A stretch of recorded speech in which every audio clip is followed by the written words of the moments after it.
নমস্কাৰ বন্ধু বান্ধৱীসকল, আশা কৰোঁ আপোনালোকে ভালে আছে।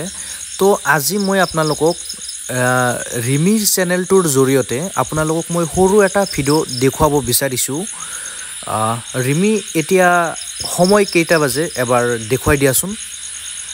এতিয়া সময় হৈছে ৰাতি 12:14 আৰু এইজনী ছোৱালী, তাইৰ নাম হৈছে ৰিমি, আমাৰ অসম পুলিচত কৰ্মৰত।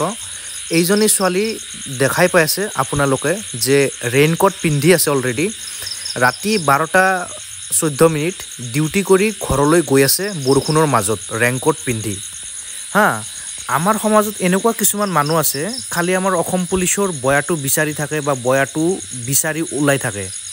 তেওঁলোকে কোনোদিনো এনেকুৱা ভিডিঅ' নেদেখে বা এনেকুৱা ভিডিঅ' তেওঁলোকে বনাব নোখোজে যে আমাৰ অসম পুলিচে ইমানখিনি যে কষ্ট কৰে, ইমানখিনি যে ষ্ট্ৰাগল কৰে, ডিউটি কৰে, তেওঁলোকৰ ঘৰ ফেমিলি সকলো এৰি তেওঁলোকে যে আমাৰ আম পাব্লিক, আম জনতাৰ কাৰণে যে ইমানখিনি ৰাতিলৈ ইমানখিনি কষ্ট কৰি ডিউটি কৰে। এতিয়া ৰাতি 12:15 হ'ল, এতিয়া ঘৰলৈ যাব। কমচে কম 20 কিলোমিটাৰমান দূৰত তেওঁৰ ঘৰ। এতিয়া ইমান বতাহ বৰষুণ বোকা ৰাস্তাত দেখাই পাই আছে।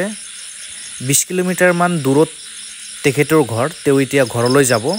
সঁচাকৈ আমি আমাৰ অসম পুলিচক বহুত ৰেচপেক্ট কৰিব লাগে, কাৰণ ল'ৰাই হওক ছোৱালী হওক তেওঁলোকৰ ঘৰ সংসাৰ সকলোখিনি এৰি ৰাতি দিন বতাহ বৰষুণ নেওচি যাতে আমি আম পাব্লিক যাতে ভালে থাকিব পাৰোঁ, ভালকৈ ছেফ থাকিব পাৰোঁ, তাৰ কাৰণে তেওঁলোকে ডিউটি কৰে। আৰু কিছুমানতো মহিলা মানুহ এনেকুৱা আছে, তেওঁলোকৰ ঘৰত সৰু সৰু কণমানি কেঁচুৱা পৰ্যন্ত থৈ কিনে আমাৰ কাৰণে ডিউটি কৰে, যাতে আমি আম পাব্লিক আমি যাতে সকলোৱে যাতে ছেফ থাকিব পাৰোঁ, যাতে আমি ভালে থাকিব পাৰোঁ। আৰু এয়া চাওক, ইমান ৰাতিলৈ ডিউটি কৰি অহাৰ পিছতো মুখত কি ধুনীয়া এটা হাঁহি, বহুত ভাল লাগে। আৰু আমাৰ অসম পুলিচক যিসকল মানুহে ভাল পায় তেওঁলোকে অসম পুলিচৰ কাৰণে এটা লাইক কৰি দিব আৰু সদায় অসম পুলিচক ৰেচপেক্ট কৰিব। জয় আই অসম।